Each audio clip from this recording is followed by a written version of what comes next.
श्री भागवत भगवान की जय।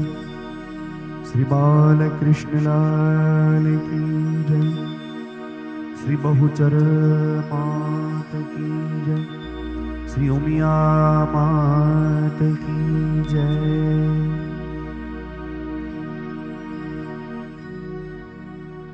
भगवान श्री द्वारिकानाथनी दिव्य चेतना, दिव्य अनुकंपा, साथे मां बहुचर अने मां उमियानो अनर्गल आशीर्वाद समस्त बोपलिया परिवार पर विलसी रह्यो छे अने आगळ बिराजमान जे पितृदेवताओनी समग्र छवि छे ए छविओनी अंदरथी सतत एमनी आंख द्वारा नेह नितरती सुंदर मजानी एमनी आंखड़ीओ द्वारा आशीर्वाद मळी रह्यो छे अने ए आशीर्वादनी अनुकंपानी साथे આપણી કથા ધીરે ધીરે ધીરે ધીરે એક એક દિવસ પાર કરી રહી છે અને પાર કરતા કરતા આજે આપણો આ ચતુર્થ દિવસ અહીંયા પ્રારંભ થવા માટે જઈ રહ્યો છે, આરંભ થવા માટે જઈ રહ્યો છે। ભગવાન દેવાદિદેવ શ્રી દ્વારિકાનાથ એનું સુંદર મજાનું સ્વરૂપ ધીરે ધીરે આપણી નજીક આવી રહ્યું છે। ભગવાનના सुंदर मजाना वधामणा, भगवानना सुंदर मजाना प्रागट्य अपनी नजीक આવી રહ્યા છે અને એ प्रागट्य આજના દિવસની અંદર, આજની કથાની અંદર આપણે સૌએ માણવાના છે। ભગવાનના સુંદર મજાના દિવ્ય સ્વરૂપો જેની અંદર ભગવાન નાના એવા બટુક સ્વરૂપે વામનજી બની અને બલિરાજા પાસે દાન લેવા માટે પધારશે। સાથે ભગવાન શ્રી રામચંદ્ર પોતાના ભાઈઓની સાથે, લક્ષ્મણજી મહારાજ, ભરતજી મહારાજની સાથે પધારશે અને સાંજે ભગવાનનું દિવ્ય એવું બાલ સ્વરૂપ શ્રી કૃષ્ણચંદ્ર પરમાત્માના આપણે અહીંયા હરખભેર વધામણા ગાવાના છે। તો આજનો દિવસ એટલે ભગવાનનો સુંદર મજાનો વધામણાનો દિવસ કે જેની અંદર ભગવાન વામનજી, ભગવાન રામચંદ્ર અને ભગવાન શ્રી કૃષ્ણચંદ્ર પરમાત્મા વધારશે। તો આયો આ હરખના હુલામણા અને વધામણાને આપણે સૌ વધાવવા માટે જઈ રહ્યા છીએ ત્યારે વ્યાસપીઠ ઉપર બિરાજમાન થઈ અને વંદનીય વક્તા પૂજ્ય શ્રી મીરાબહેનજી વ્યાસપીઠ ઉપર બિરાજમાન થઈ ગયા છે। तो बधा श्रोताओने हूँ विनंती करीश कि हवेनो जे दौर छे ए खूब शांतिनो दौर छे। एक चित अने एक आसन पर बेसी अने भगवाननी आ सुंदर दिव्य झांखी स्वरूपी कथाने सांभळवानो दौर छे। तो बहनों अने भाईओने विनंती करीश कि खूब शांति जाळवी अने आ दौरने आपणे सौ आगळ वधारीए। सेल्फ डिसिप्लिन थी આગળની જે વ્યવસ્થા છે એ ખૂબ શાંતિમય રહે એવી સૌને વિનંતી કરીશ। ખાસ બહેનો અને માતાઓને કહેવાનું રહેશે મારે, કારણ કે એમના દ્વારા થોડી અવ્યવસ્થા સર્જાઈ છે। તો હું વિનંતી કરીશ કે હજી પણ જેઓ એકબીજાને વંદન કરી રહ્યા છે, જય શ્રી કૃષ્ણ કરી રહ્યા છે, એ બધા જ બહેનો પોતાની જગ્યાએ બેસી જાઓ। હવે કથા પૂર્ણ થઈ ગયા બાદ જય શ્રી કૃષ્ણનો નિયમ રહેશે આપણો, માટે વિનંતી। હવેનો જે દોર છે એ વ્યાસજીના સમુદ્ર કંઠની અંદર આપણે આગળ વધારીશું। અસ્તુ। जय श्री कृष्ण, जय श्री राम, हर हर महादेव।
चराचरम् ततः पदं दर्शितं येन तस्मै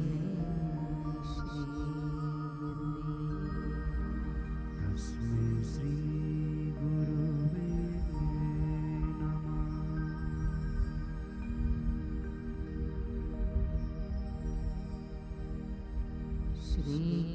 श्रीकृष्णत्वदीय पदपङ्कज पाञ्जरान्ते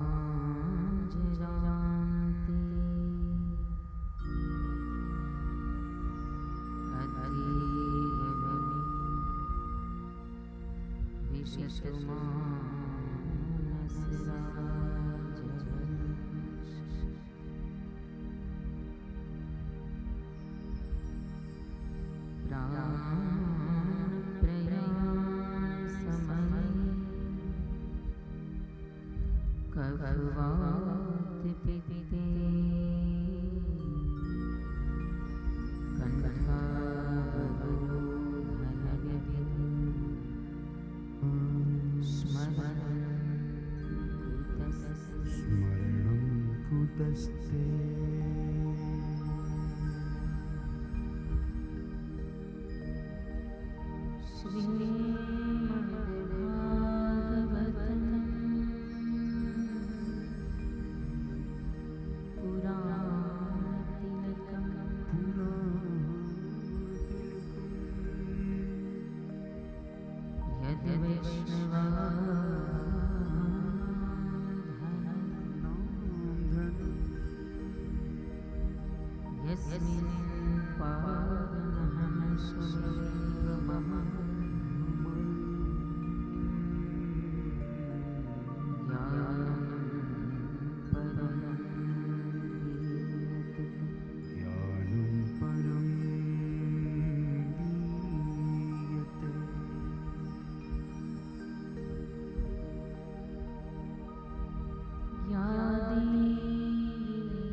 सर्वभूतेषु मातृरूपे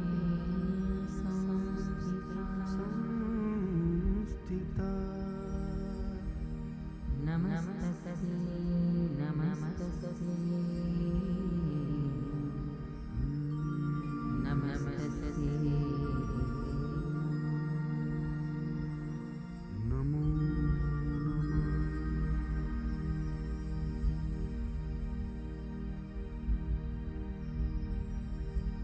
नमः। नमोऽस्तु ते व्यासविशालबुद्धे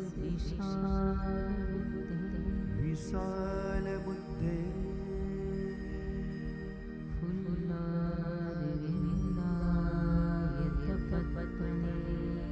यतपत्रनेत्र येन त्वया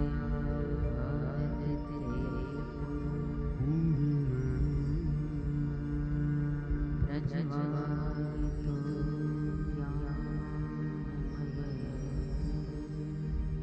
ज्ञानमय प्रदीप्त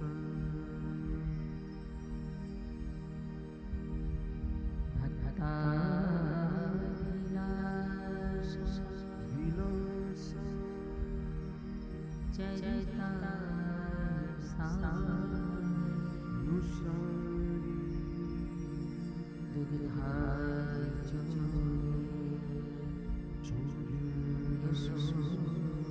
नुसारी यशोषा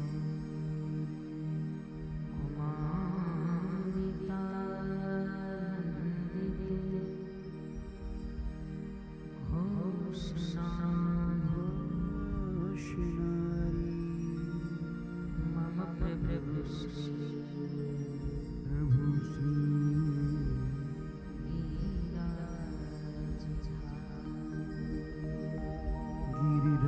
गिरिराज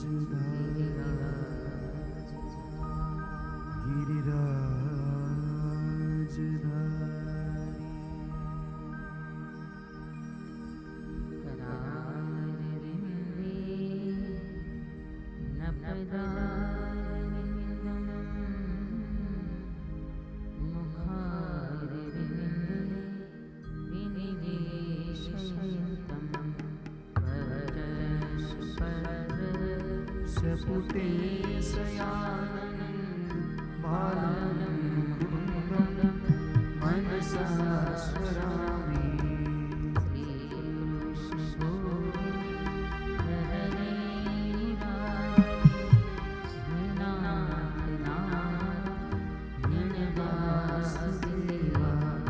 जिह्वे पिबस्वा मृत में तदेव गोविंद दामोदर माधवेति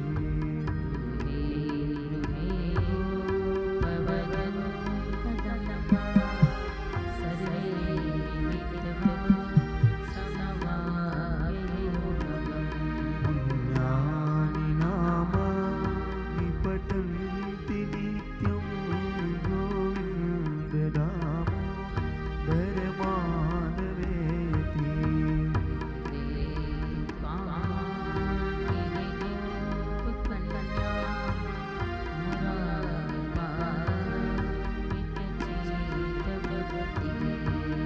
दर्ध्यादिकं हवसादवोच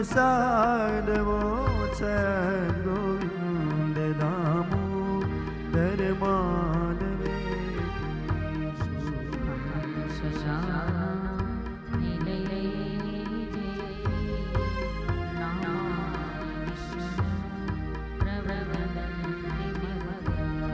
ते निश्चितं तन्मयतां व्रजन्ति गोविन्द दामोदर माधवेति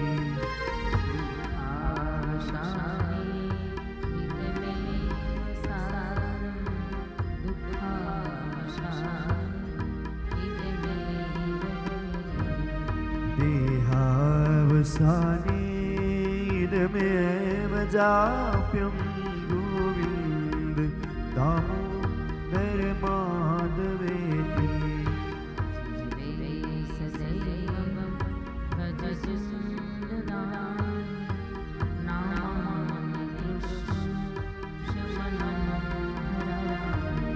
समस्त भक्तार्थिविनाशनानि गोविन्द दामोदर माधवेति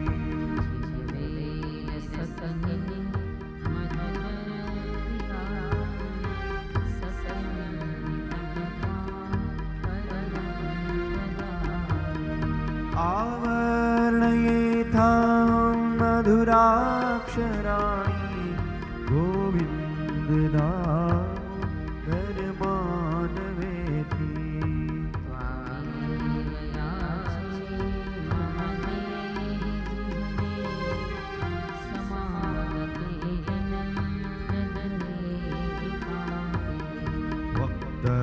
वक्तव्यमेवं मधुरं सुभक्त्या गोविन्द दामोदर माधवेति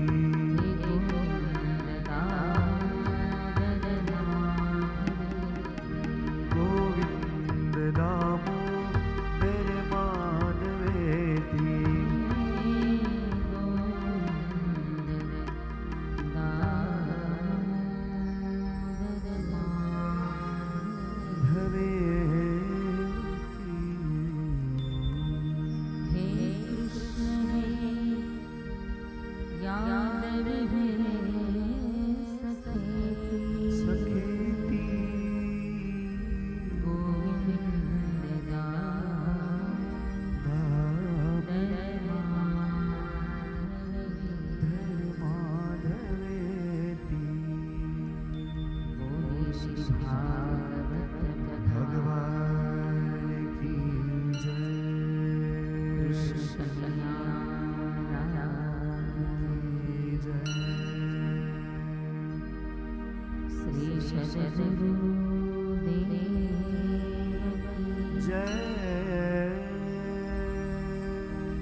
जय भारत माता की जय सत्य सनातन की जय ओम नमः पार्वती पतये हर हर महादेव।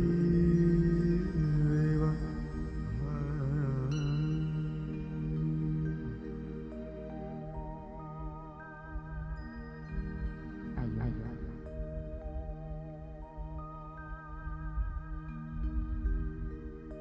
कथानाजी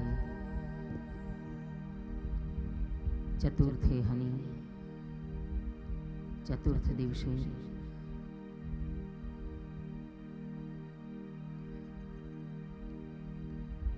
परम पावनी परम रसमयी रसगाथाમાં રસ સ્નાન કરીએ, પણ એ પહેલાં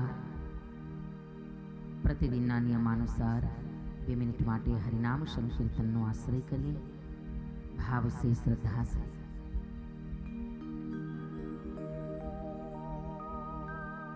એ રંગ રંગ પાંડુરંગ રંગ વિઠ્ઠલા, रंग रंग पांडुरंग रंग विठ्ठला। ए रंग रंग पांडुरंग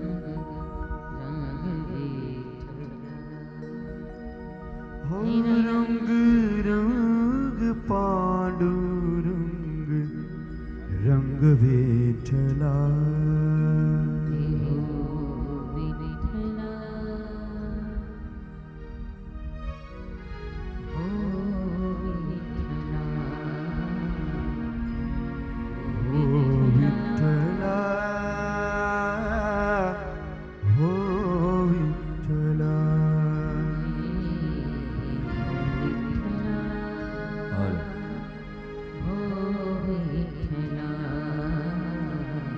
हो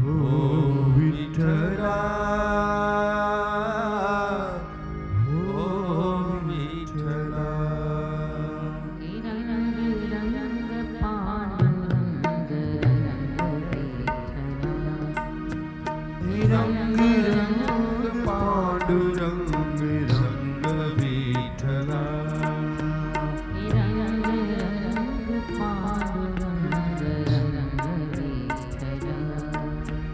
रंग रंग पांडुरंग रंग विठ्ठला। हो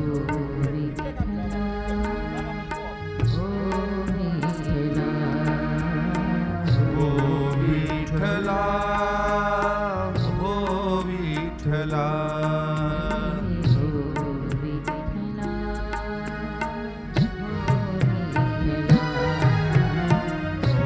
विठ्ठला हो विठ्ठला।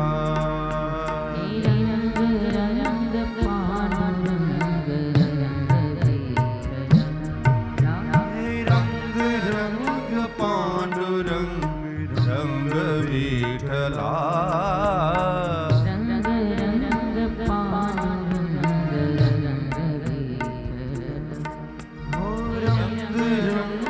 पांडुरंग रंग विठ्ठला।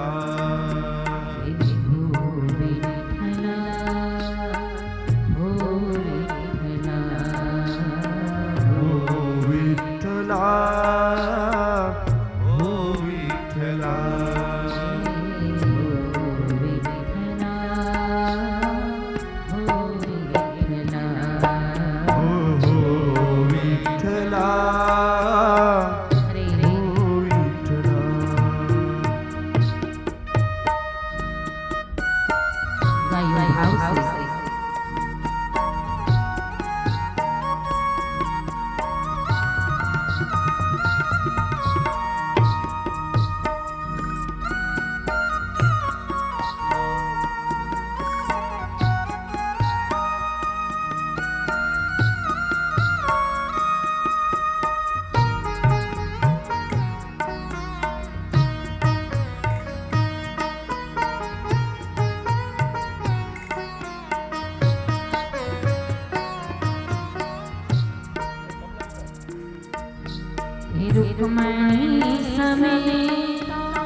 સમેતા પંઢરીનાથા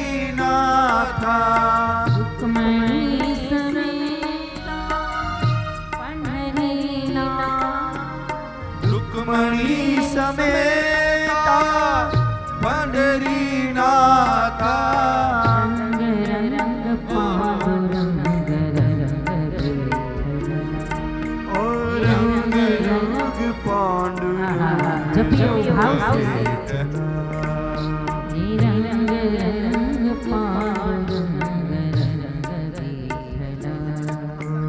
રંગ રંગ પાંડુરંગ રંગ વિઠ્ઠલા.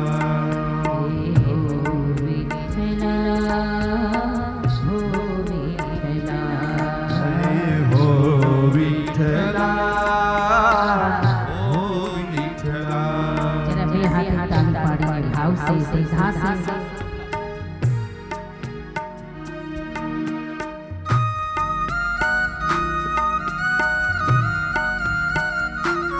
ઓહો. જય જય વિઠ્ઠલનાથ.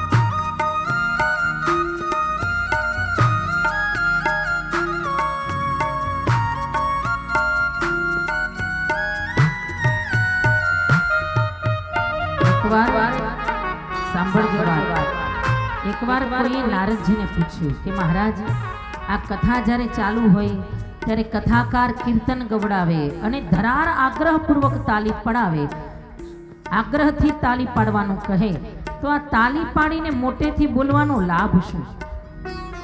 કારણ કે કલયુગનો માણસ છે, લાભ વિના તો કંઈ કરે જ નહીં. કંઈ લાભ છે, કંઈ બેનિફિટ છે તો કરીએ. એટલે નારદજીએ સરસ જવાબ આપ્યો કે જે તાલી પાડે, મોટેથી બોલે, એના શરીરના બધાય પાપ નીકળી જાય શરીરમાંથી. આ મોટા મોટો લાભ.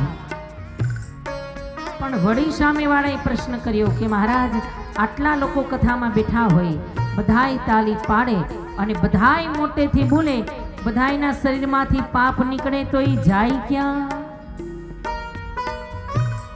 જવાનો રસ્તો તો મળવો જોઈએ ને. એટલે નારદજીએ સરસ જવાબ આપ્યો કે જે તાલી પાડે, મોટેથી બોલે, બધાયના શરીરમાંથી પાપ નીકળે, એ પાપ ભેગું થઈને મંડપ ઉપર આટા મારે કે આમાં કોણ નથી બોલતું, કોણ તાલી નથી પાડતું, એ બધાયનું ભેગું થયેલું પાપ એનામાં મફતનું ઘૂસી જાય. જો કોઈનું પાપ અંદર આવવા દેવું ન હોય તો બે હાથે આહા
રૂકમણી સમેતા પંઢરીનાથા.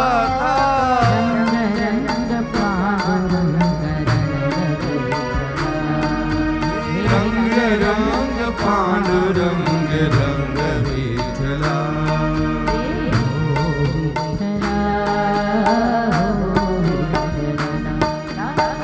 હો વિઠ્ઠલા, હો વિઠ્ઠલા.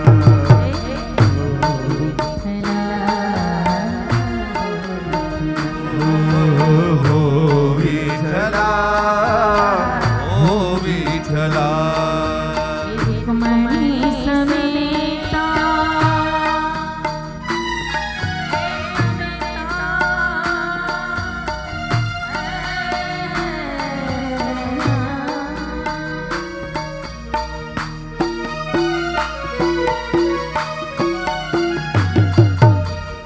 रुक्मणी समेता पंढरीनाथ रुक्मणी समेता पंढरीनाथ रुक्मणी समेता पंढरीनाथ रुक्मणी समेता पंढरीनाथ रंग रंग पांडुरंग रंग रंग पांडुरंग रंग विठला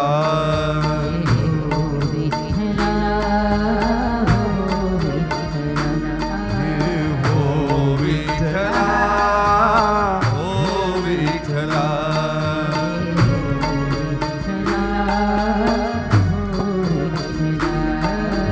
हो विठला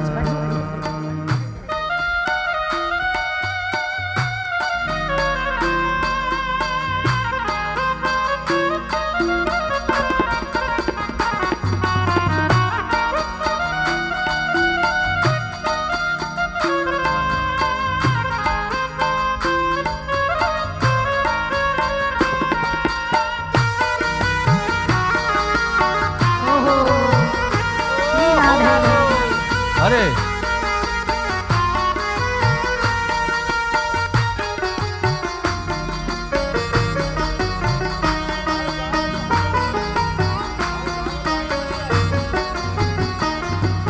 रुक्मणी समेता पंढरीनाथ रुक्मणी समेता पंढरीनाथ रुक्मणी समेता पंढरीनाथ रुक्मणी समेता पंढरीनाथ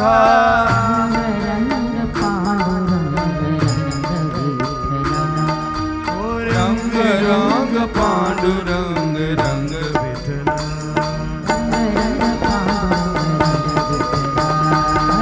रंग पांडुरंग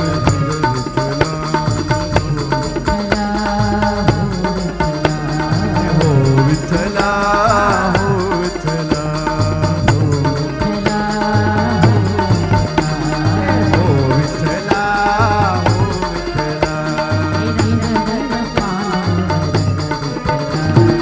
रंग रंग पांडुरंग रंग विठला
रंग रंग पांडुरंग रंग विठला अरे हो विठला हो विठला ए हो विठला हो विठला ओ रंग रंग पांडुरंग रंग विठला रंग रंग पांडुरंग रंग विठला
પરમ પાવન કલિમલ હરની પુતાંત કરણી શ્રીમદ ભાગવતી કથા.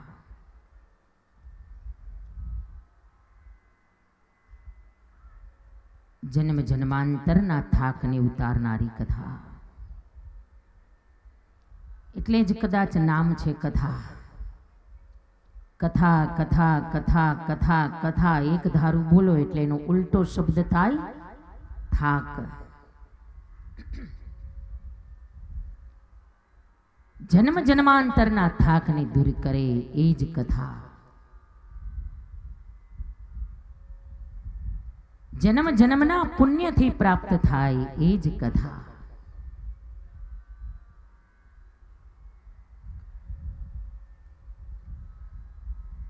કથાને મહાપુરુષોએ વિશ્રામ ઘાટ કહ્યો છે. કથાનો મંડપ એક પ્રકારનો વિશ્રામ ઘાટ છે.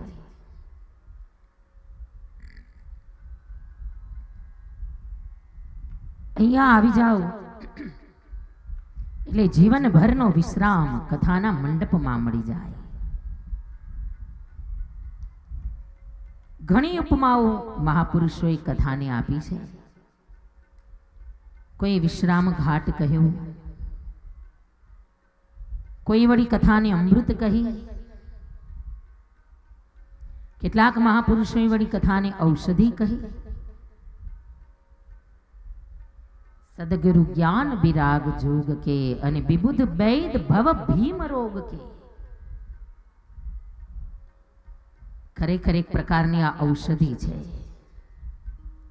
દવા છે એક પ્રકારની ભાગવતી કથા.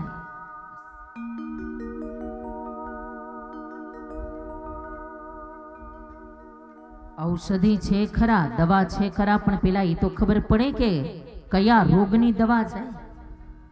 એમને એમ તો ન ખવાય ને. દવા પડી હોય ઘરમાં જે મળે ખાઈ ન લેવાય. પેલા ખબર તો પડે કે કયા રોગની કયા દર્દની આ દવા છે. આ ઔષધિ છે ખરા, પણ કયા રોગની? બધાને લાગુ પડ્યો છે આ રોગ, બધાને.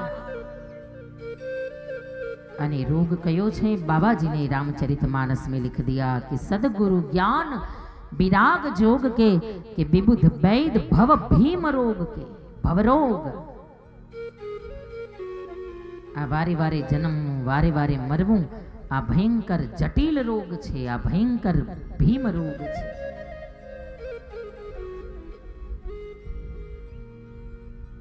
બાકી બધા રોગ તો એકવાર મારે, પણ આ જન્મ મરણનો રોગ તો વારે વારે મારે. જેટલી વાર જન્મ લઈને આવશો ને એટલી વાર મરવું પડશે. પુનરપી જનનમ પુનરપી મરણમ પુનરપી જનની જઠરે શયનમ. પણ એમાંથી છૂટવા માટે ભજ ગોવિંદમ ભજ ગોવિંદમ ગોવિંદમ ભજ મૂઢ મતે.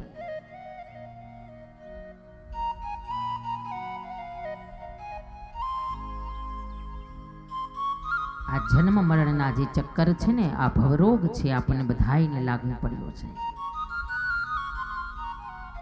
અને આ ભયંકર ભવરોગને મટાડનારી ઔષધિ એટલે કે શ્રીમદ ભાગવતી કથા, શ્રીમદ ભાગવતમ શાસ્ત્ર.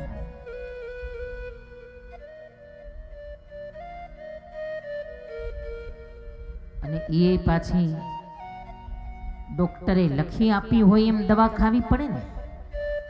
કેટલીક દવા એવી હોય કે 2-4 દી ખાવ એટલે રોગ મટી જાય. કેટલીક દવા એવી હોય 2-4 મહિનાનો કોર્સ કરો ત્યારે રોગ મટે. પણ કેટલીક દવા તો એવી હોય કે પછી લાઈફ ટાઈમ જીવો ત્યાં સુધી ખાવી પડે. સુગર, બીપી, આ દવાઓ બધી નથી, એ લાઈફ ટાઈમ ખાવી પડે. એમાં ભવરોગ એવો ભયંકર જટિલ રોગ છે કે 1-2 વાર આ દવા ખાધે આ રોગ નહીં મટે. એના માટે તો સદા સેવ્યા, સદા સેવ્યા. એના માટે તો સદાને માટે આ ઔષધિનું સેવન કરવું પડશે ભાઈ. સદાને માટે આ દવા ખાવી પડશે, કાયમ માટે.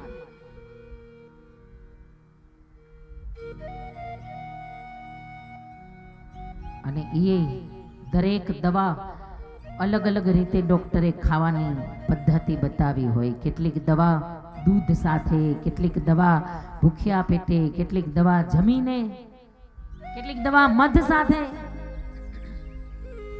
તો જ એની અસર થાય, તો એનો પ્રભાવ જે વસ્તુની સાથે ખાવાની કહી હોય ને એની સાથે જ્યારે ખાવ ત્યારે એનો પ્રભાવ 10 ગણો વધી જાય દવાનો. એ ઔષધિ, એમાં હરિકથાની ઔષધિ, આ ભાગવત કથાની ઔષધિ એ પણ નામ સંકીર્તનના મધ સાથે ખાવાની છે. ત્યારે નામ સંકીર્તનના મધ સાથે આ દવા ખવાય ને ત્યારે 1 ગણો લાભ નહીં, આનો 1000 ગણો લાભ વધી જાય. ત્યારે નામ સંકીર્તનના મધ સાથે આ દવા ખાવામાં આવે.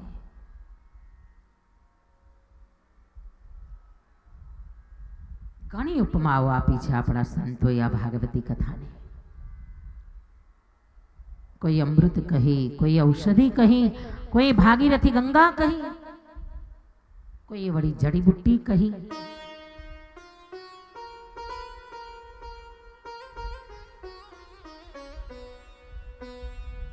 સર્પ અને નોળિયાની જ્યારે લડાઈ થાય ને ત્યારે ઘણા જૂના માણસો અહીંયા બેઠા છે, વડીલો, બધાને ખબર હશે કે સર્પ અને નોળિયાની લડાઈ થાય ત્યારે લડાઈ કરતા કરતા સર્પ તો ભાઈ વિષંધર છે, એ તો ડંખીલો છે, એ તરત નોળિયાને ડંખ મારે અને જેવો ડંખ લાગે ને એટલે નોળિયાના શરીરમાં મંડે ઝેર ફેલાવવા, સર્પનું ઝેર મંડે, વિષ મંડે ફેલાવવા. પણ નોળિયો કેવો હોશિયાર છે, એવી જગ્યાએ યુદ્ધ કરે કે એને ખબર છે કે જ્યાં આજુબાજુમાં જડીબુટ્ટી છે. નોળિયા માટે એક જડીબુટ્ટી હોય જેને આપણે શું કહીએ, નોરવેલ. જેવું ઝેર મંડે ને ફેલાવા, સર્પ દંશ મારે એટલે નોળિયો દોડતો જાય એ જડીબુટ્ટી પાસે જઈ જડીબુટ્ટીને સૂંઘી લે અને જેવો સૂંઘે એટલે તરત ઝેરની અસર દૂર થઈ જાય, વળી તાજો માજો થઈ વળી લડાઈ કરવા આવી જાય. વળી લડાઈ કરતા કરતા વળી સર્પ દંશ મારે, વળી નોળિયો જાય, જડીબુટ્ટી સૂંઘી પાછો આવી જાય. આમ એ લડાઈમાં આખરે મણિધર વિષંધર સર્પની હાર થાય, કારણ કે નોળિયા પાસે નોરવેલ છે, જડીબુટ્ટી છે. સંતોએ બહુ સુંદર અર્થ બતાવ્યો કે આ સંસાર એ સર્પ છે અને આ જીવ એ નોળિયો છે. વર્ષોથી યુગોથી આ સંસાર અને જીવ વચ્ચે લડાઈ થતી જ જાય છે, થતી જ આવે છે. જો ને આવી આટલી લડવાનું જ છે ને સંસારમાં. આવી એટલે શું કરીએ છીએ આપણે? ઘણાય આપણે બોલતાય નથી, આ તો લડી જ લેવું છે. ઘણાય બોલે હવે તો લડી જ લેવું છે, ગમે એ થાય, ભલે તડકો લાગે, ભલે ગરમી થાય, હાથ દીધો લડી જ લેવું છે. સંસાર અને જીવ વચ્ચે યુગોથી લડાઈ ચાલતી જ આવે, ચાલતી જ આવે અને લડતા લડતા સંસાર રૂપી સર્પ જ્યારે આ જીવ રૂપી નોળિયાને દંશ મારે ને ત્યારે મંડે ઝેર ફેલાવા આપણી અંદરે. કામ, ક્રોધ, લોભ, મોહ, અભિમાન, આ બધા સંસારના ઝેર છે. આ મંડે ને ફેલાવા એટલે સમજી જાવું કે આ સંસારે ડંખ મારી દીધો છે, મંડ્યું છે ઝેર ફેલાવવા. પણ મંડે ઝેર ફેલાવવા એટલે ઓલા નોળિયા પાસે જેમ જડીબુટ્ટી હતી એમ આ જીવરૂપી નોળિયા પાસે એક જડીબુટ્ટી છે. આપણને ભગવાને જડીબુટ્ટી આપી છે અને જડીબુટ્ટીનું નામ છે શ્રીમદ ભાગવતમ શાસ્ત્રમ કલોકિરેણ ભાષિતમ. એ જડીબુટ્ટીનું નામ છે શ્રીમદ ભાગવતી કથા. જ્યારે જ્યારે સંસારનું ઝેર મંડે ફેલાવવા ત્યારે આસપાસમાં તપાસ કરવી કે ક્યાં કથા ચાલે છે, ક્યાં છે આ જડીબુટ્ટી. દોડીને ચાલ્યા જાવી જડીબુટ્ટીના શરણમાં, એટલે સંસારના બધા જ ઝેર એ જ ક્ષણે તત્કાલ નષ્ટ થઈ જશે, વળી તાજા માજા થઈ જાય. વળી પાછા લડવાનું તો છે જ, લડવાનું તો ચાલુ જ રહેવાનું, પણ સાથે સાથે આ જડીબુટ્ટીની જરૂર પડશે. જ્યારે જ્યારે સંસાર રૂપી સર્પ આ નોળિયાને ડંખ મારે ત્યારે આ જડીબુટ્ટી પાસે આવજો ભાઈ. જો પાછા તાજા માજા થઈ જવું હોય, પાછા સ્વસ્થ થઈ જવું હોય, પાછા વિષને નષ્ટ કરવું હોય તો ભાગવત એ જડીબુટ્ટીનું કામ કરે છે. ઘણી બધી ઉપમાઓ કથાને આપી છે.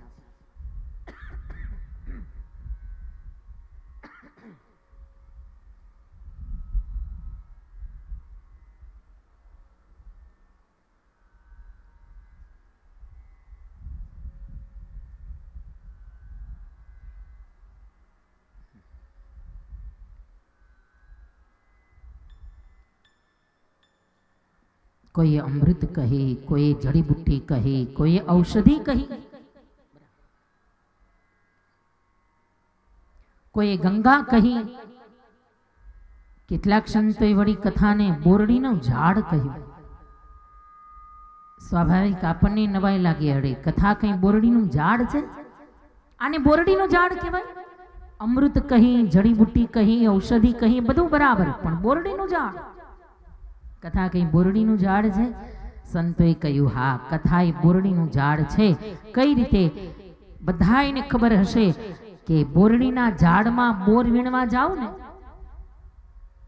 શહેરમાં તો ક્યાં બોરડી મળે, ગામમાં આવીએ એટલે આવા બધા ફળ ફ્રૂટ વીણવાનું મન થાય. બોરડી સરસ મજાની હોય અને એમાં સરસ મજાના બોર પાક્યા હોય એટલે સ્વાભાવિકપણે એમાંથી બોર વીણવાનું મન થાય. અને બોર વીણવા જાઓ ને, ગમે એટલું ધ્યાન રાખો, ગમે એવી કાળજી રાખો, પણ એકાદ કાંટો તો લાગે લાગે લાગે. ગમે એટલું ધ્યાન રાખો, એક કાંટો તો લાગે. એમ કથા એ બોરડીનું ઝાડ છે. 7 દિવસ તમે આવીને બેસો ને એટલે જાજા નહીં, પણ એક શબ્દ તો હૃદયમાં લાગે લાગે ને લાગે. અને એક જો લાગી જાય ને એટલે જીવનનો બેડો પાર થઈ જાય. એક શબ્દની જરૂર છે બસ, અને લાગશે જ. એક તો લાગે જ.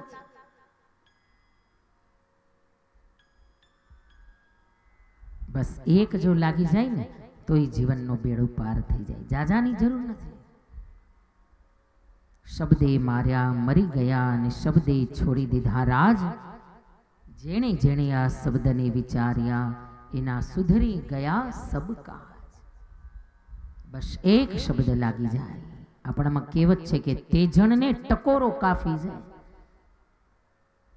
કેટલાક એવા તેજસ્વી હોય એને એક ટકોરાની જરૂર ન પડે, ઈશારો કાફી છે. ઈશારામાં બધું સમજી જાય.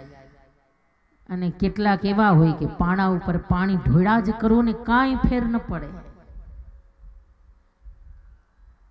અને કેટલાક એવા હોય કે એકાદ શબ્દમાં તો એના આખા જીવનનું પરિવર્તન થઈ જાય. તુલસી પુત્ર તુલસી, રામચરિત માનસના રચયિતા તુલસીદાસજી મહારાજ. જન્મથી કાંઈ તુલસીદાસ નહોતા, જન્મથી કઈ ભક્ત નહોતા. જન્મથી તો કેવા આસક્ત જીવ હતા. પત્ની રત્નાવલીમાં એવા મોહાંધ, એવા આસક્ત.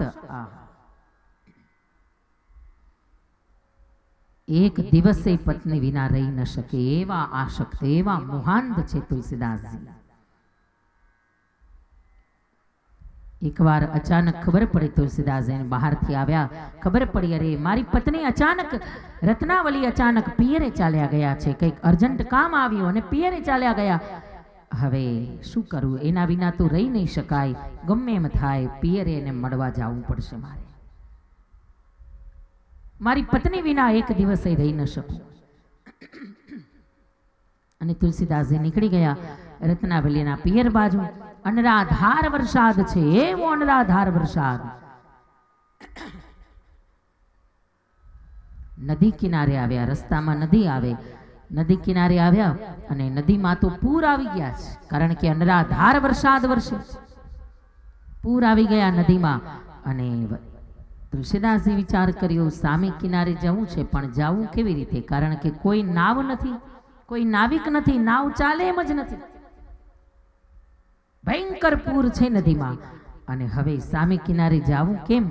અને અંધારામાં બરાબર તુલસીદાસજીએ જોયું કે કોઈ તરાપો, કોઈ લાકડા જેવું કંઈ તરતું તરતું આવ્યું. અને કોઈ લાકડાને તરતું જોયું કિનારે, અને એનો સહારો લઈને તુલસીદાસજી કિનારે ચાલ્યા ગયા. તરાપા જેવું કંઈ મળ્યું, એને પકડીને નદીનો પાર કરી નદીના સામા કિનારે ગયા. જ્યાં રત્નાવલીનું ઘર છે ત્યાં આવ્યા અને આવીને દરવાજો ખખડાવ્યો, પણ એવા વીજળીના કડાકાઓ, ચમકારાઓ થાય, કોઈ દરવાજો ન ખોલ્યો. બહુ અવાજ આવે છે, વીજળીના ગર્જનાઓ થાય છે. તુલસીદાસજી મંડ્યા જોવા, અરે આમાં કઈ રીતે અંદર જાઉં? ત્યાં તો બારીમાં જોયું કે એક દોરડું લટકે છે. અંધારામાં દોરડા જેવું કંઈક લાગ્યું.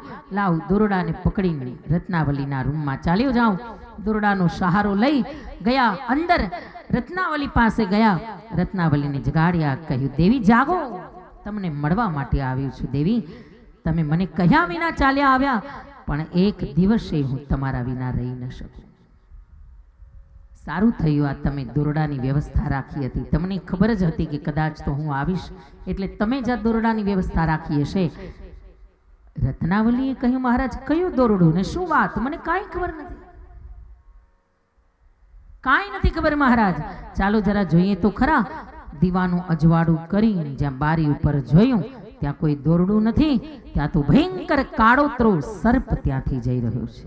ભાઈ ઓછું ન કરશો, બિલકુલ ખબર તરત પડી જાય. જે એડજસ્ટ થાય ને જ રાખો, ઓછું કરશો તો ખબર પડી જાય. માઈ કાર્ય કરનાર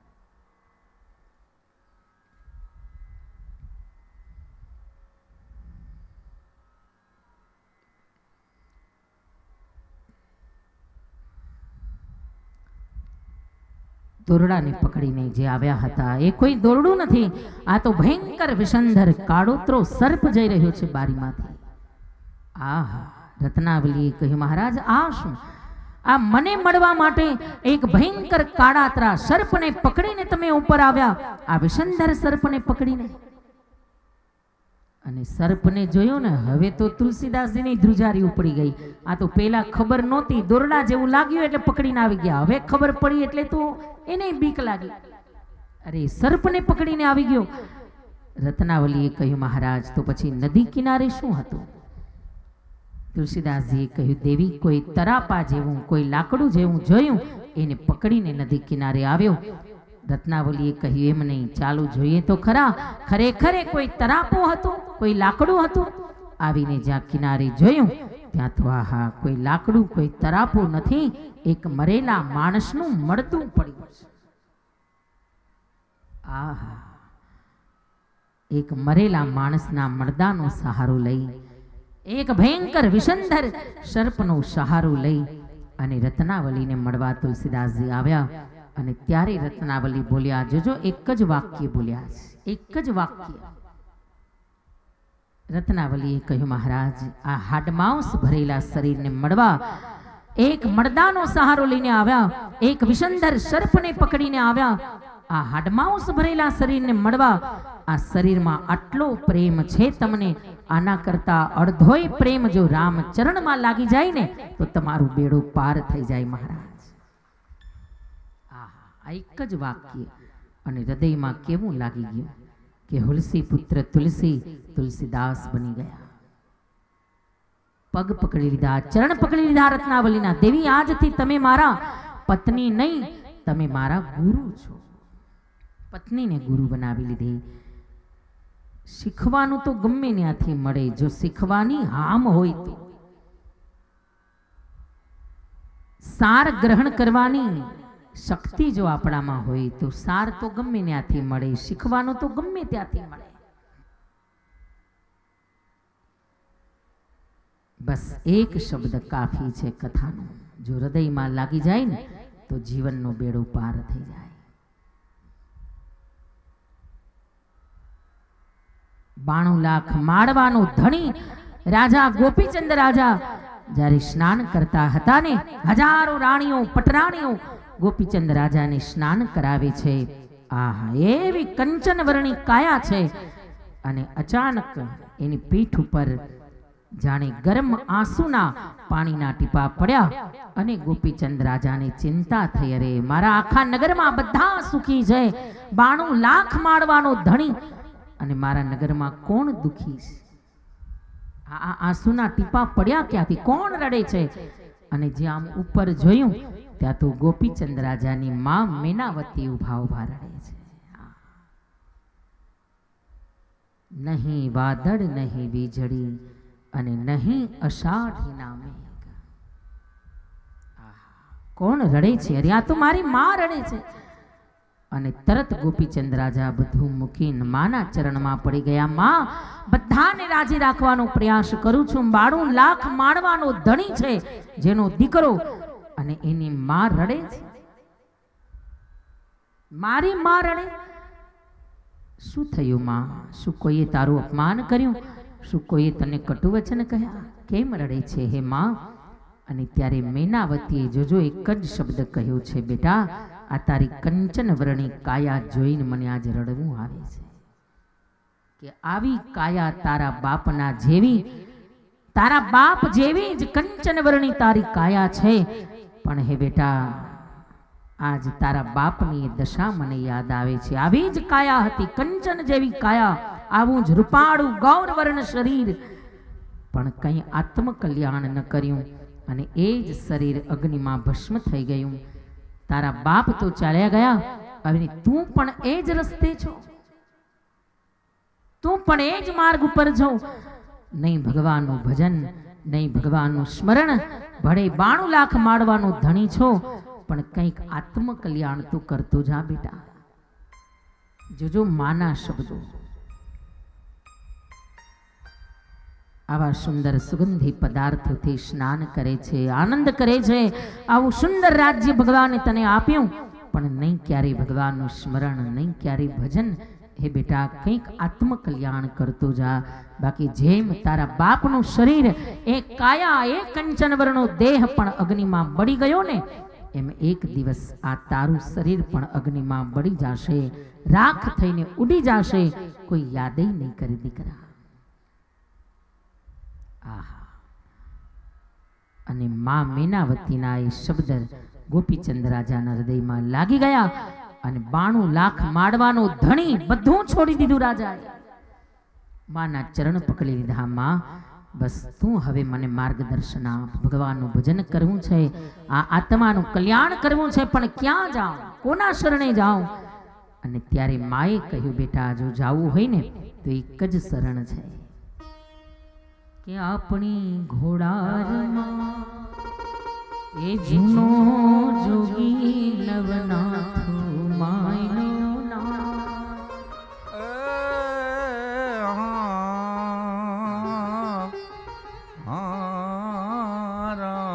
આપણી ઘોડારમાં નવનાથ માયલો એક નાથ બેઠો છે, જા એના શરણે જા બેટા. માં ઉપદેશ આપે છે. જો માના શબ્દ કેવા લાગી ગયા ગોપીચંદના હૃદયમાં. એ આપણી ઘોડારમાં એ જૂનો જોગી નવનાથ માયનો એ રે જોગી રાજ અમર રાખે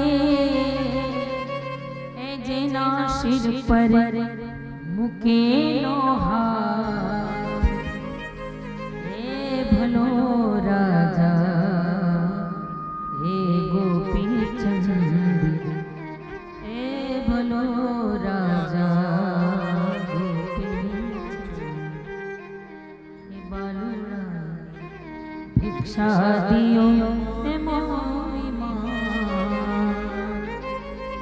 હે ભલો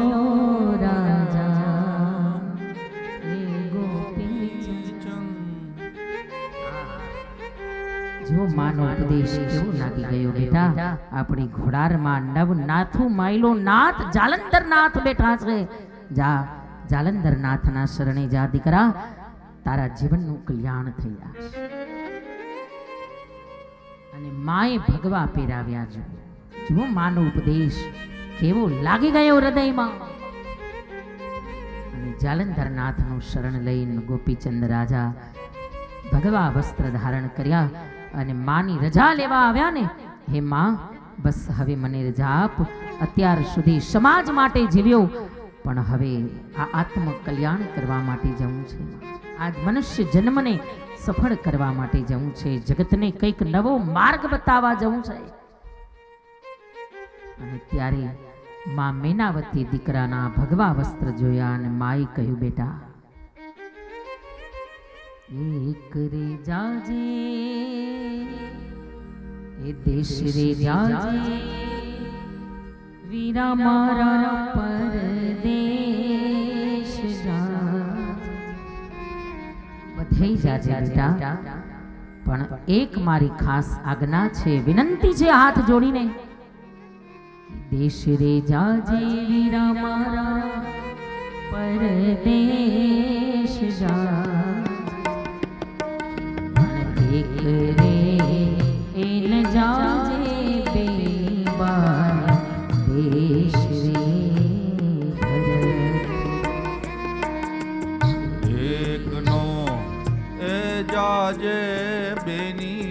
बाने देश रे भरथरी। હે બેટા બધે જાજે, દેશ જાજે, પરદેશ જાજે, પણ એક તારી માની વિનંતી છે કે એક બેનના દેશ ન જાતો, કારણ કે તારો ભગવો તારી બેન નહીં જોઈ શકે, તારી બેન તારું ભગવું ઉતરાવશે. બેનના દેશ ન જાતો બેટા.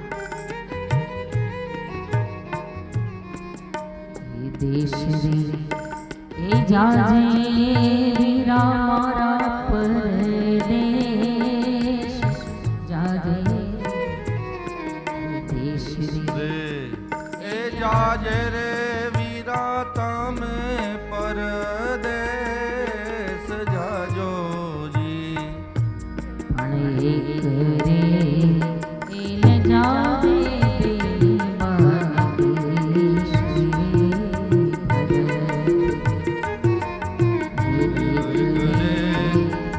जाजो बेनी बाने देश रे भरथरी. एक रे एल जाजे बेनी बाने देश रे. एक रे न जाजो बेनी बाने देश रे.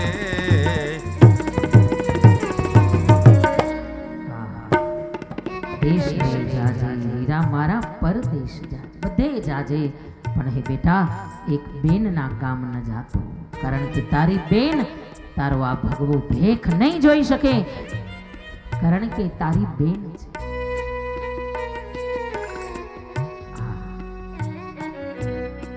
જગતમાં ભાઈ અને બેનનો જે પવિત્ર નાતો છે,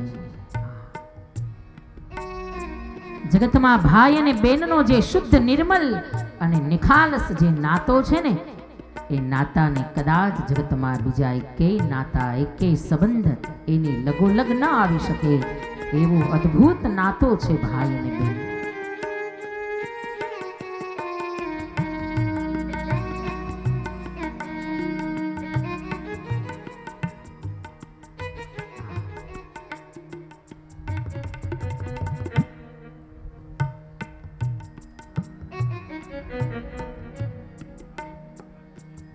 જ્યારે શબ્દના બાણ હૃદયમાં લાગી જાય, જ્યારે શબ્દ હૃદય સોસરવા ઉતરી જાય ને, ત્યારે કોઈ ભરથુહરી બની જાય, ત્યારે કોઈ તુલસીદાસ બની જાય. મહાપુરુષોના પ્રાગટ્ય શબ્દના બાણમાંથી જ થયા છે. જેટલા જેટલા સંતો થયા, જેટલા જેટલા મહાપુરુષો થયા, આ બધાને કોઈ ને કોઈ શબ્દના બાણ લાગ્યા છે.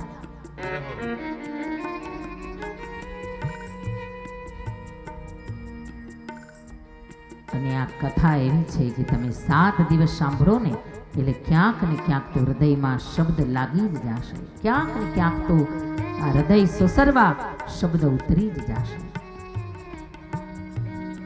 અને એક શબ્દ જો લાગી જાય ને તો આ 7 દિવસ અમારું બોલવું સફળ, અને આ 7 દિવસ તમારું આટલી કલાક અહીંયા બેસવું સફળ થઈ જાય, यदि एक शब्द हृदय में लागी जाए, बस एक नहीं जरूर है।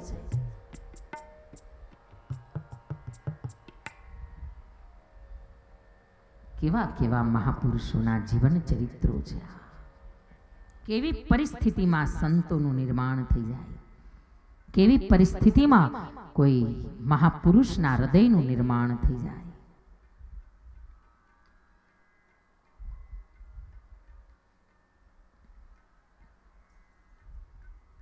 महापुरुषोए घणी उपमाओथी भागवती कथाने नवाजी छे।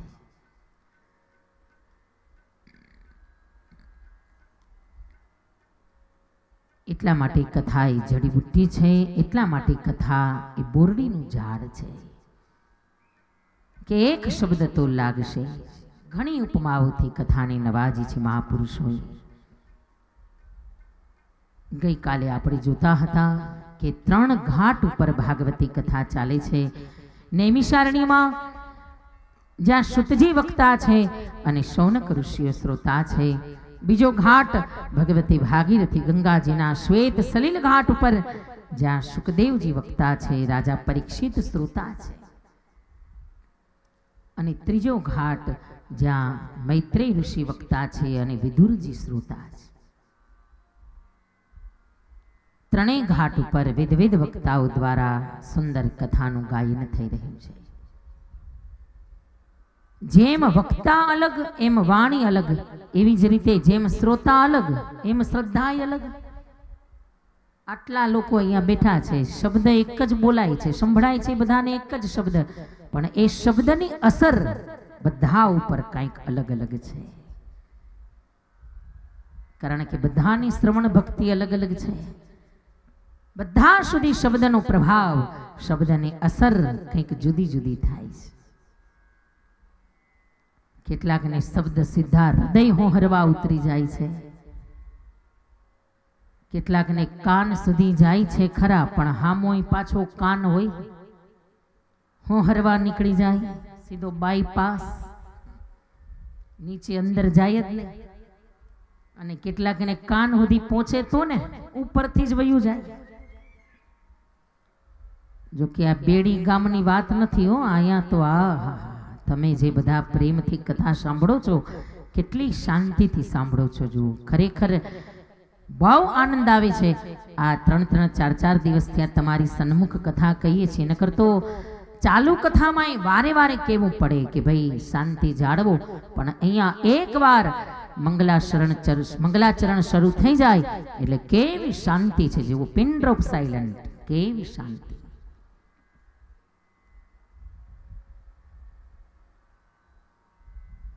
કેટલું શાંત વાતાવરણ છે. આ ખબર ન પડે કે આટલા લોકો અહીંયા બેઠા છે. ભાઈઓ તો બરાબર કે આટલા બધા બેઠા હોય, પણ બેનો આટલા બધા બેઠા હોય ને આટલી શાંતિ હોય, આ તો કેવડું મોટું આશ્ચર્ય કહેવાય. એનો અર્થ આટલી શાંતિ છે, એનો અર્થ કે તમને કથામાં રસ છે, તમને કથા શ્રવણ કરવી ગમે છે, આ કથાના શબ્દ તમારા હૃદયમાં ઉતરે છે. તો જ આટલી શાંતિ જાળવી શકાય, તો જ કથામાં મન લાગે.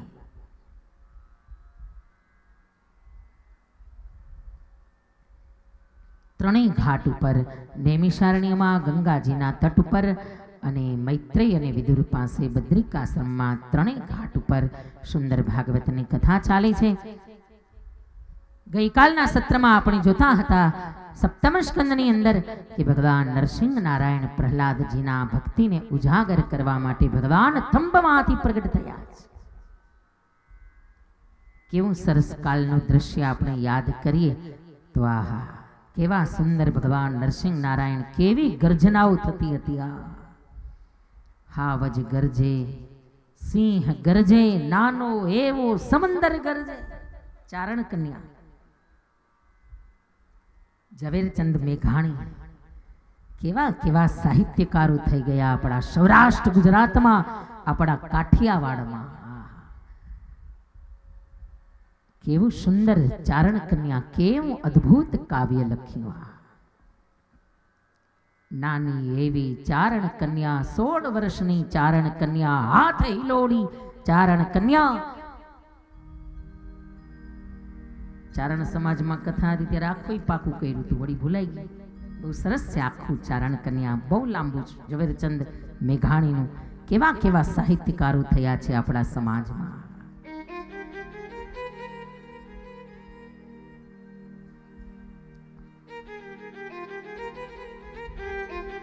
સાક્ષાત મહારાજ ભક્ત પ્રહલાદજીની ભક્તિને ઉજાગર કરવા ભગવાન નરસિંહ બની અને થંભમાંથી પ્રગટ થયા. જો જ્યાં પ્રેમ છે, જ્યાં ભક્તિ છે, જ્યાં હૃદયનો આર્તનાદ છે ને, ત્યાં ભગવાનને પ્રગટ થવું પડે. ગમે ત્યાં, ગમે તે જગ્યાએ ભગવાન ગમે તે રીતે પ્રગટ થઈ જાય. ગમે તે સ્વરૂપે, ગમે ત્યાં બિરાજો, પ્રભુ મારા વંદન, હરિ મારા વંદન.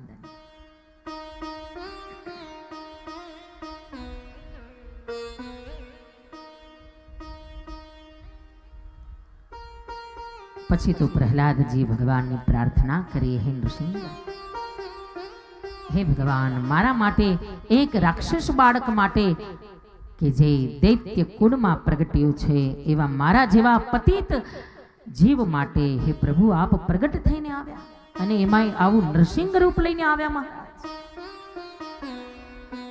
નથી હું ગુણથી આગળ, નથી સુંદરતામાં આગળ, નથી કોઈ શૌર્યવાન, કે નથી મારામાં કોઈ ભક્તિ, નથી મારામાં કોઈ વિદ્યા, નથી મારામાં કોઈ ચતુરાઈ. અહીંયા પ્રહલાદજી બોલ્યા છે એની પ્રાર્થના, નથી કુળ પણ મારું કોઈ એવું ઊંચું શ્રેષ્ઠ, એક દાનવ એક દૈત્ય કુળમાં પ્રગટ્યો અને છતાંય મારા માટે આપ પ્રગટ થઈને આવ્યા હે નૃસિંહ. ત્યારે ભગવાને કહ્યું, પ્રહલાદ, ભક્તિના માર્ગમાં હું નથી કુળ જોતો, નથી સુંદરતા જોતો, નથી વિદ્યા જોતો, નથી જાતિ પાતિ જોતો, હું તો કેવલ હૃદયનો પ્રેમ જોઉં છું, કેવલ અને કેવલ હૃદયનો ભાવ જોઉં છું. જો જાતિ પાતિ જોવે ને તો સબરીનો નંબર જ ક્યારેય ના આવે. મોટા મોટા યજ્ઞ કરવા વાળા, સ્વાહા સ્વાહા કરીને ભગવાનનું યજન કરવા વાળા બ્રાહ્મણો, મોટા મોટા ઋષિઓ, જટંધરો રહી ગયા અને શબરીના આશ્રમમાં રામ આવી ગયા. સંતો ઋષિઓ બધા કહેતા હતા, શબરી રેવા દે, આ રામ તારા દ્વારે ન આવે, તને ક્યાં આવડે છે કઈ યજ્ઞ કરતા, કઈ સાધના, કઈ સમાધિ, કઈ યોગ, શું આવડે છે તને? શબરી કહે, મહારાજ, સવારમાં બ્રહ્મ મુહૂર્તમાં ઉઠી અને આજ જરૂર મારા રામ આવશે એવા વિશ્વાસ સાથે મીઠા મીઠા બોર વીણીને લાવું, આંગણું વાળું, સીતારામ સીતારામનું સ્મરણ કરતા કરતા ભગવાન માટે સુંદર ફૂલની માળા બનાવું ને, બસ આજ મારું યજ્ઞ છે, આજ મારું યોગ છે, આજ મારી સાધના છે. અને મને વિશ્વાસ છે કે જરૂર રામ આવશે. આખી રામાયણમાં પ્રતીક્ષા જો કઈ કરી હોય ને તો માં સબરીએ કરી છે. 16 વર્ષની કિશોરાવસ્થાથી લઈ અને છેઠ 90 વર્ષના જૈફ થયા, પણ છતાંય એના વિશ્વાસમાં ક્યાંય ઉણપ ન આવી. રોજ સવારે ઉઠે, આજે તો જરૂર આવશે રામ, આજે તો જરૂર આવવા જોઈએ, કારણ કે મારા ગુરુનું વચન છે.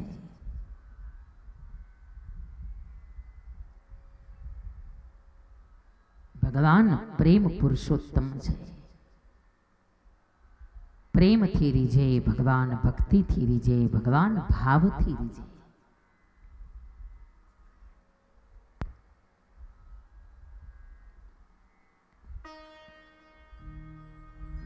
પ્રહલાદજીએ સુંદર પ્રાર્થના કરી છે ભગવાન નૃસિંહ નારાયણની, અને પછી તો ભગવાન એટલા પ્રસન્ન થયા, પ્રહલાદને કહ્યું, બેટા કંઈક વરદાન માંગ, શું આપું તને?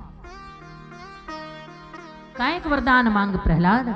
પ્રહલાદજીએ હાથ જોડ્યા, કહ્યું, મહારાજ, તમારી ગોદમાં બેઠો છું અને તમારો હાથ મારા માથા ઉપર છે, હવે લાગે છે આમાં કંઈ માગવાનું બાકી છે?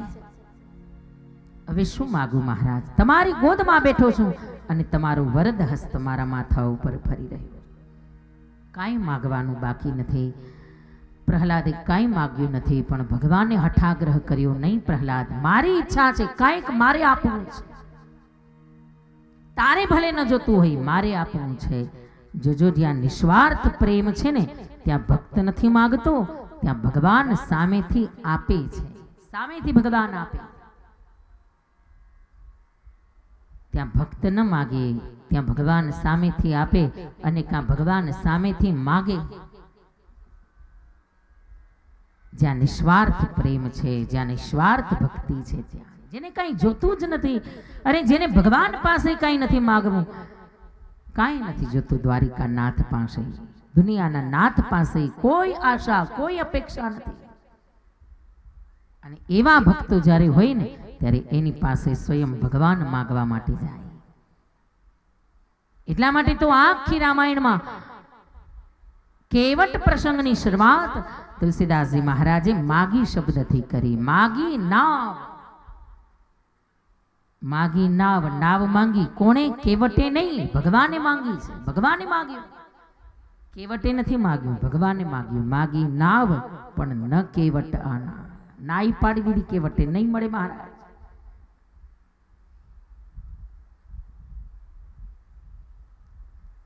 જ્યાં નિસ્વાર્થ પ્રેમ છે ત્યાં ભક્ત નથી માંગતું, ભગવાન સામેથી આપે છે. ભગવાને કહ્યું, પ્રહલાદ, ભલે તારે નથી જોતું પણ મારે આપવું છે. મુજે કુછ દેના હે પ્રહલાદ, વરદાન માંગો. અને ત્યારે બહુ હઠાગ્રહ કર્યો અને પ્રહલાદજીએ હાથ જોડ્યા, મહારાજ, જો આપવાની ઈચ્છા હોય તો હવે એક નહીં 2 વરદાન આપો, 2 વરદાન આપો મહારાજ.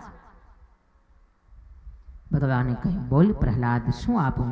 પ્રહલાદજીએ કહ્યું, પ્રભુ, પહેલું વરદાન તો એ આપો કે ભલે ગમે એવો હતો, હિરણ્યકશિપુ મારો બાપ હતો, મારો જન્મદાતા હતો, ભલે એને તમે માર્યો, પણ હવે એને મુક્તિ આપો, એને મોક્ષ આપો. જોજો દીકરો કોને કહેવાય. બાપ ગમે એવો હોય પણ છતાંય દીકરો બાપ માટે મુક્તિના દ્વાર ખોલી દે, છતાંય દીકરો એના માટે મોક્ષના તાળા ખોલી દે ને, એને સાચો દીકરો કહેવાય. દીકરાના ઘણા પ્રકાર છે, ઘણા શબ્દ કહેવામાં આવે દીકરાને. એમાં પહેલો પ્રકાર છે પુત્ર. આપણે કહીએ ને ફલાણા ભાઈનો પુત્ર, જે પૂ નામના નરકમાંથી મા બાપને તારે એ પુત્ર. ભવસાગરથી મા બાપને તારી દે, મુક્તિ અપાવી દે, પોતાના સારા સત્કર્મથી મા બાપનું નામ જગતમાં રોશન કરે એ પુત્ર. પછી બીજો શબ્દ છે દીકરો. મા બાપના દી વાડે એ દીકરો. જોજો આ બધા શબ્દ એમને નથી આવ્યા, એનો મહિમા છે, એનો અર્થ છે. દીકરો એટલે મા બાપના દી વાડે દીકરો. ઝૂંપડીના ઠેકાણા ન હોય, ખાવા પીવાના હા હોય, પણ દીકરો એવો ભણી ગણીને મોટો સાહેબ બને, એવો સુંદર બિઝનેસમેન બને કે મા બાપને સુંદર મોટા મોટા બંગલાઓમાં રાખે, સવાર સાંજ એના ચરણ દબાવે, એના ચરણમાં વંદન કરે. મા બાપના દી વાડે એ દીકરો. પેલો પુત્ર, બીજો દીકરો, અને ત્રીજો જે કોઈનો નથી હગો, એનું નામ ગગો.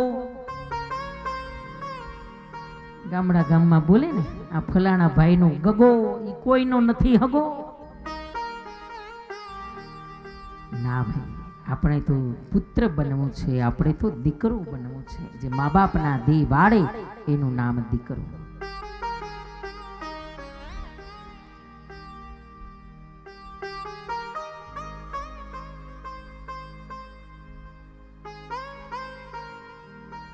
પ્રહલાદજીએ કહ્યું, મહારાજ, હે પ્રભુ, હે નૃસિંહ, મારા બાપને મોક્ષ આપો, મારા પિતાને મુક્તિ આપો.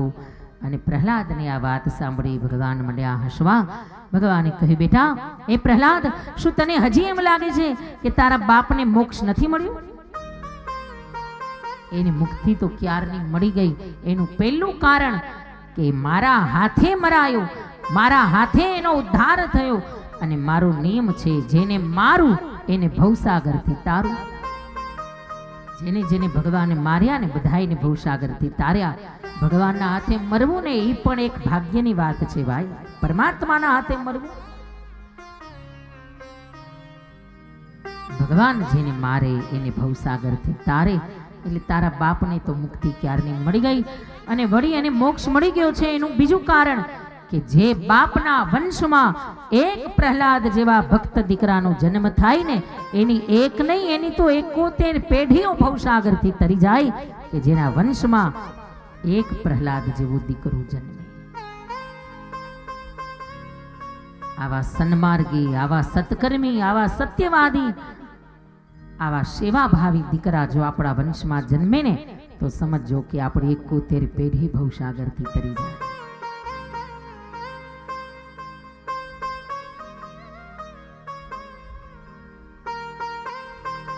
એટલે તો ભગવાન પાસે આપણે માગીએ ને કે પ્રભુ, બાકી બધું કદાચ ઓછું હોય તો ચાલશે, કદાચ ગાડી, બંગલા, બેંક બેલેન્સ ભલે ઓછું હોય તો ચાલશે, પણ બાળકો એવા આપજો, વંશજો એવા આપજો કે જેના કારણે અમારી છાતી ગજગજ ફૂલે.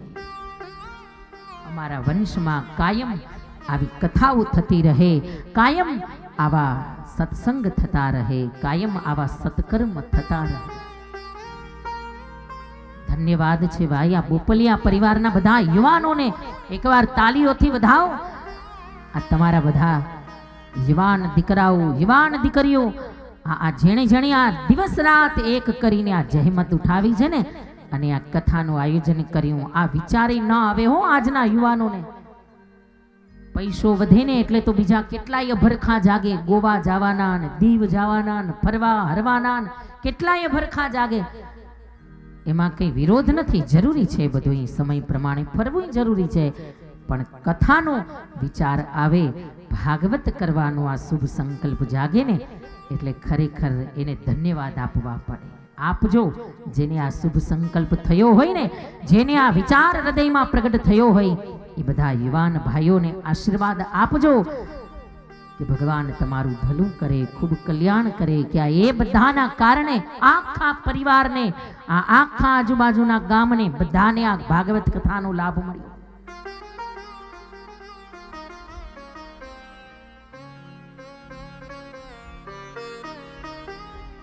આવા સત્કર્મી દીકરાઓ આ વંશમાં થતા જ રહે એવું ભાગવતજી પાસે માગીએ.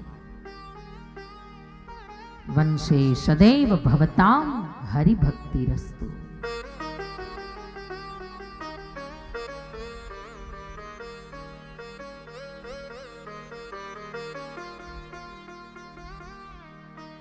હે પ્રહલાદ, તારા બાપને તો ક્યારની મુક્તિ મળી ગઈ, માંગ હવે બીજું શું વરદાન છે? પ્રહલાદજીએ કહ્યું, મહારાજ, હે નૃસિંહ નારાયણ, બીજું વરદાન એ આપો કે હવે પછી મારા વંશમાં કોઈને મારશો નહીં. આ અભિમાન ઉતારજો, કોઈ અહંકાર કરે તો એને સજા કરજો, પણ કોઈને મારશો નહીં, બસ એ વરદાન મને આપો. ભગવાન પ્રસન્ન થયા અને પ્રહલાદને બંને વરદાન આપ્યા. પછી તું પ્રહલાદજીએ ભગવાનની પ્રાર્થના કરી અને અહીંયાથી પ્રહલાદજી મહારાજને સુંદર નૃસિંહ નારાયણની રાજગાદી ઉપર બિરાજમાન કર્યા. નૃસિંહ નારાયણે પ્રહલાદનું રાજ તિલક કર્યું. અહીંયા સપ્તમ સ્કંદની અંદર સુંદર માનવ ધર્મ બતાવ્યો, રાજધર્મ બતાવ્યો, વર્ણ ધર્મ બતાવ્યો, યતિ ધર્મ બતાવ્યો, સ્ત્રી ધર્મ બતાવી અને ભાગવતજીના સપ્તમ સ્કંદને અહીંયા વિરામ આપી. અને હવે અહીંયાથી અતિ સુંદર અષ્ટમ સ્કંદની અંદર સુખદેવજી મહારાજ લઈ જાય છે. પરીક્ષિત રાજાએ સુખદેવજીની પ્રાર્થના કરતા કહ્યું, મહારાજ, રાજોવાચ સ્વયંભુવસ્યેહ ગુરુ વંશોયં વિસ્તરાચ્છ્રુતઃ યત્ર વિશ્વસૃજાં સર્ગો મનોનન્યાન્યદશ્યનઃ. સ્વયંભુવસ્યેહ ગુરો વંશોયં વિસ્તરાચ્છ્રુતઃ યત્ર વિશ્વસૃજાં સર્ગો મનોનન્યાન્યદશ્યનઃ.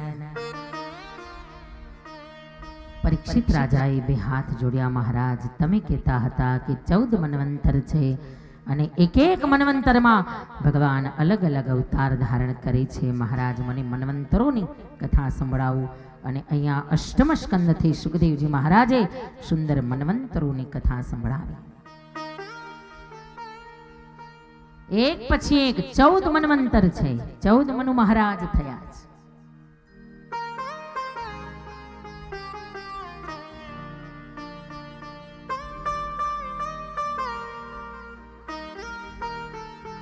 મન્વંતરનું વર્ણન કરતા કરતા સુખદેવજીએ કહ્યું, રાજા, ચોથા મન્વંતરની અંદર હરિ નામના નારાયણે ગજેન્દ્રનો ઉદ્ધાર કર્યો હતો. અને બરાબર ગજેન્દ્રનું નામ સાંભળ્યું અને એના માટે ભગવાન પ્રગટ થયા. આ વાત જ્યાં સાંભળી એટલે તરત રાજાએ હાથ જોડ્યા, મહારાજ, એક હાથી માટે ભગવાન આવ્યા? તો પછી એ ગજેન્દ્ર મોક્ષની કથા મને સંભળાવું. કઈ રીતે એક હાથી માટે ભગવાન પધાર્યા પ્રગટ થઈને? અને અહીંયાથી અતિ સુંદર કથામાં સુખદેવજી લઈ જાય. ગજેન્દ્ર મોક્ષની કથા જોજો, સાંભળવાથી જીવનનું ખૂબ મંગલ થાય છે. બડી સુંદર કથા છે ગજેન્દ્ર મોક્ષની કથા. અહીંયાથી ગજેન્દ્ર મોક્ષની કથામાં સુખદેવજી લઈ જાય. આશિદ ગિરિવરો રાજ स्त्रीकूट इति विश्रुतः शिरोदेनावृतः श्रीमान् न्योजनायुतमुच्छ्रितः आशितगिरिवरो राजन् स्त्रीकूट इति विश्रुतः शिरोदेनावृतः श्रीमान् न्योजनायुतमुच्छ्रितः। આશિતગિરિવરો રાજન, હે રાજા, સરસ મજાનો એક ત્રિકૂટ નામનો પર્વત છે. ચારે બાજુ ઘનઘોર જંગલ છે અને આ ઘનઘોર જંગલમાં એક ભયંકર વિશાળ બળવાન હાથી રહે છે અને જેનું નામ છે ગજેન્દ્ર. બળવાન છે, શક્તિશાળી છે અને એવો બળવાન છે કે વનરાજ સિંહ પણ જેનાથી ડરે એવો બળવાન છે આ હાથી ગજેન્દ્ર. અતિશય બળવાન અને વળી હજારો હાથણીઓનો પતિ છે. વિશાળ પરિવાર છે હાથીનો. અને એકવાર અતિશય ગરમીનો સમય છે, ગરમીની સિઝન છે અને ગજેન્દ્રને સ્નાન કરવાની ઈચ્છા થઈ અને બાજુમાં ઋતુમાન નામનું સરોવર છે અને ગજેન્દ્ર ત્યાં પોતાના આખા પરિવારને લઈ અને સ્નાન કરવા માટે સરોવરમાં આવ્યો છે. નદીના સરોવરના પાણીમાં જઈ મંડ્યો સ્નાન કરવા, મંડ્યો જલક્રીડા કરવા, મંડ્યો જલફુહાર કરવા. પણ પોતાના વિશાળ પરિવારને જોયો, આ જલક્રીડા જોઈ અને આવો બળવાન છે મંડ્યો વિચાર કરવા અને મંડ્યો અભિમાન કરવા. આખા જંગલમાં મારા જેવો બળવાન કોઈ નથી. કેવો બળવાન, કેવો શક્તિશાળી, આવડો વિશાળ મારો પરિવાર. જોજો, આ કોઈ હાથીની કથા નથી હો, આ મારી તમારી આપણા બધાની કથા છે. આ ગજેન્દ્ર એટલે આ જીવ. અને જેમ ગજેન્દ્રની હજારો હાથણીઓ છે એમ આપણે હજારો ઈચ્છાઓ નથી.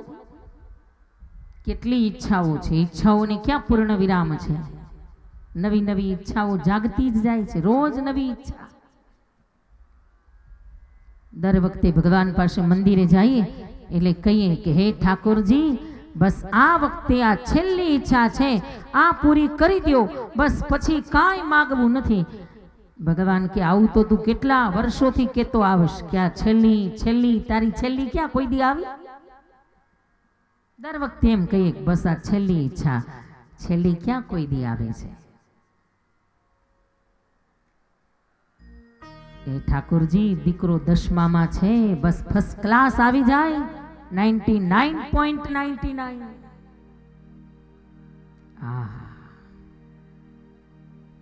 જુઓ તો ખરા, ભણવામાં કેટલી કોમ્પિટિશન છે. 99.99 જોઈએ છે.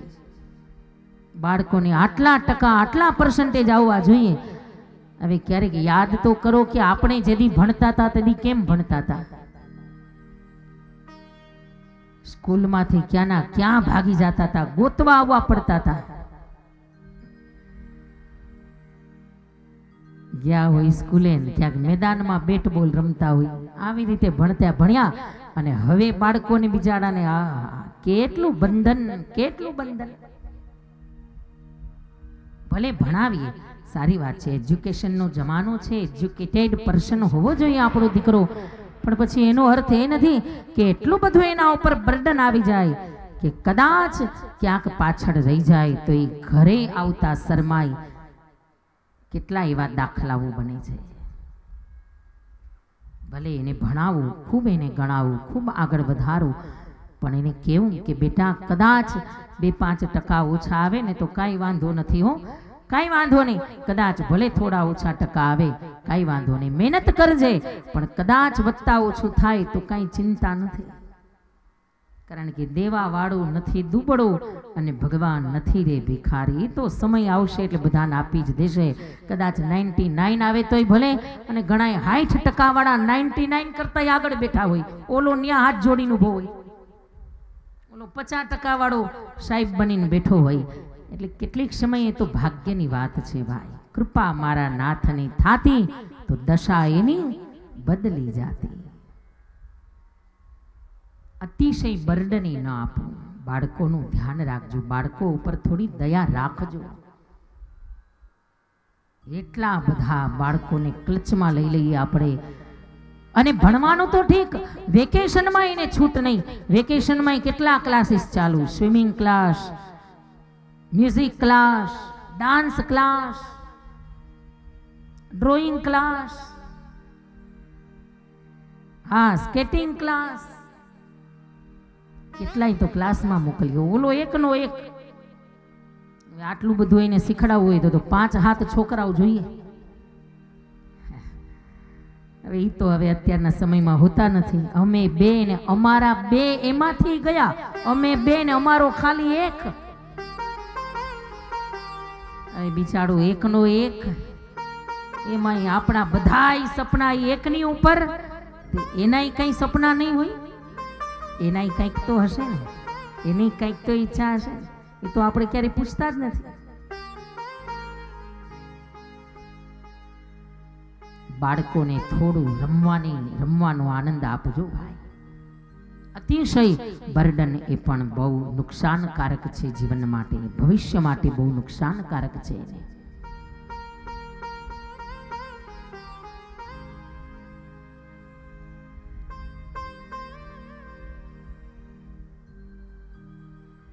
આપણી આશાઓને ક્યાંય પૂર્ણ વિરામ જ નથી. ભગવાન પાસે જઈએ તો કે 10મામાં છે, ફર્સ્ટ ક્લાસ આવી જાય, થોડો ટાઈમ પછી વળી પાછા જઈએ, પ્રભુ આ વખતે દીકરો 12મામાં છે, આ વખતે ફર્સ્ટ ક્લાસ પાસ થઈ જાય, વળી પાછા જઈએ.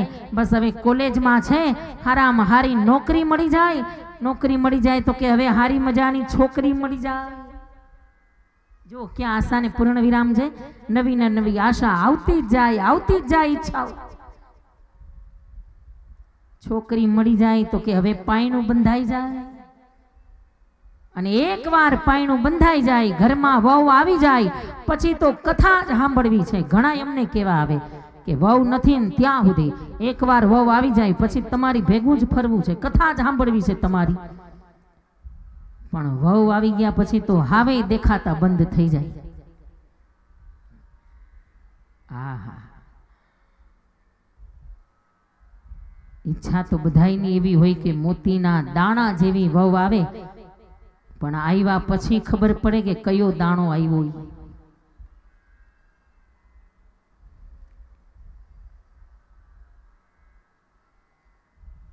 તો એ ભક્તિ નથી થતી, પછી નથી થતી, કારણ કે પછી તો એટલી માયા વળગે,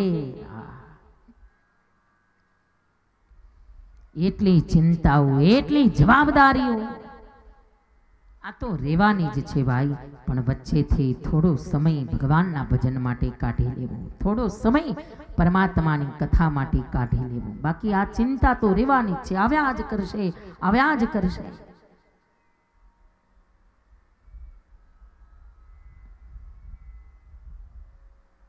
અને ઘણાય તો પછી કાંઈ ન હોય ને તોય જવાબદારી લઈને ફરતા હોય. અરે કથામાં જાવું તો છે, પણ ઘર મૂકીને જાવું કેમ?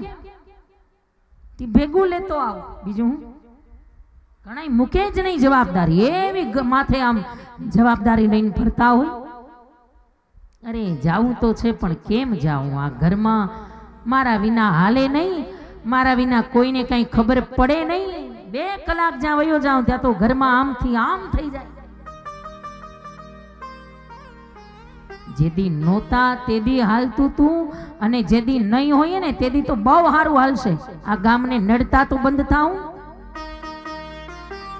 નહોતા તેદી નહોતું હાલતું ઘર, તેદી હાલતું તું. નહીં હોય ત્યારે નહીં હાલે, ત્યારે ઉપર એમ કહેવાશે કે ઉભા રહ્યો, આ નહીં હાલે મારા વિના ઘર, રેવા દ્યો, મને નો લઈ જાઓ.